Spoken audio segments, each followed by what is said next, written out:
సత్యసాయి జిల్లా హిందూపురంలోని ఆంజనేయ స్వామి ఆలయ ప్రాంగణంలో శ్రీ సీతారాముల కళ్యాణం వైభవంగా జరిగింది.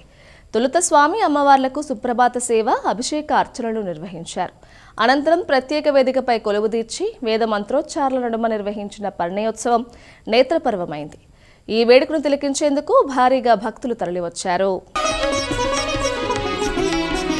రామ సుగ్రీవుల మైత్రిని గొలిపి రాజపదవి సుగ్రీవున నిలిపి జానకీపతి ముద్రిక దోడ్కొని జలది లంఘించి లంక చేరుకొని సూక్ష్మ రూపమున సీతను చూచి వికట రూపమున లంకను దాల్చి భీమ రూపమున అసురుల జంపిన రామ కార్యమును సఫలము చేసిన శ్రీ హనుమాను గురుదేవు చరణములు ఇహ పర సాధక చరణములు.